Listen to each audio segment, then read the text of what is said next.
All right, let's jump right into this explainer. Today we've got a very special edition for you. As part of the Parashat and relationship series with Muzzle Klein, we're going to explore a really beautiful and honestly life-changing insight about communication.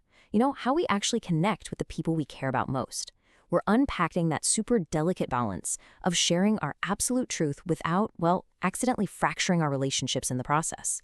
So settle in, because this is going to fundamentally shift how you approach your very next difficult conversation.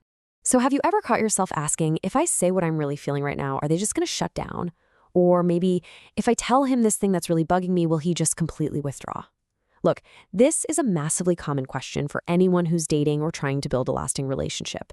It's this universal anxiety we all kind of lug around.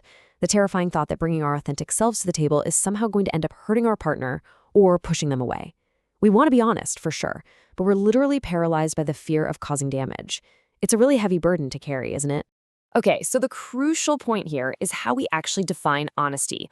Let's think of honesty as a key. If you take a key and just blindly jam it into a lock and force it, well, what happens? You break the lock. You might even snap the key right in half. But when it's used correctly, with the right alignment and a gentle turn, it effortlessly opens the door to deep connection. Basically, honesty doesn't have to be this blunt, hurtful weapon we swing around just in the name of telling the truth. Actually, scratch that. It shouldn't be a weapon at all. It can be soft, it can be precise, and perfectly timed to unlock someone's heart instead of throwing them on the defensive. Let's look at how this plays out in the real world. Just imagine you're on a date, or maybe sitting on the couch with your long-term partner, and you're sitting there getting incredibly frustrated because they are just talking endlessly about themselves. I mean, going on and on about their day, their problems, the whole shebang, but they hardly ever pause to ask how you're doing. You're feeling completely unseen, unheard, and honestly, kind of resentful. The pressure's building up. You absolutely know you need to say something, but how on earth to use that key of honesty without totally busting the lock? Well, this scenario brilliantly shows the two different paths you can take. On one side, you've got the forced key approach. You only talk about yourself, and you don't care about me. And yikes, what happens when you drop that bomb?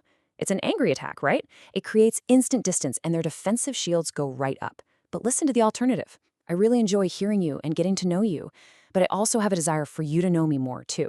See, this side shares the exact same frustration, that need to be heard, but it does it with vulnerability. It frames your honesty as an invitation for connection rather than just an indictment of their character. And that brings us to an absolutely crucial underlying truth. It is not just what you say, but how and when. Let that sink in for a second. Both of those approaches we just talked about communicate the exact same core issue. You want to be heard. But the feeling they leave behind in the room? Completely different, night and day. Why? Because of the delivery and the timing. It's not just about getting the facts out of your head and into the air, it's about paying real attention to the environment you're releasing those words into.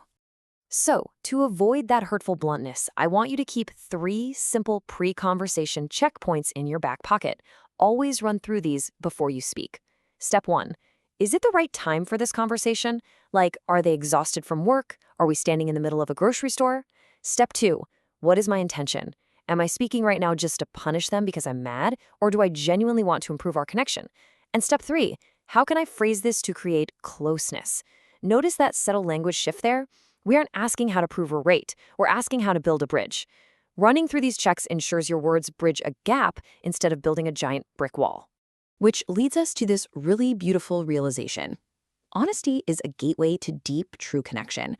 When we learn to express ourselves with both courage and sensitivity, using those exact 3 steps we just broke down, our honesty completely transforms. It stops being a source of conflict and anxiety. It stops being that terrifying thing we try to avoid. Instead, it becomes this amazing, inviting gateway for intimacy.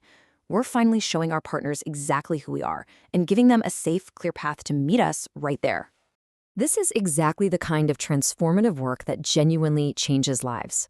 So if you have things you know you need to say to your partner, but you just aren't quite sure how or when to say them, you are invited to contact Ms. Klein, a coach for marriage and happy relationships, who accompanies couples for closer communication, at the cell phone number 052-328-6037.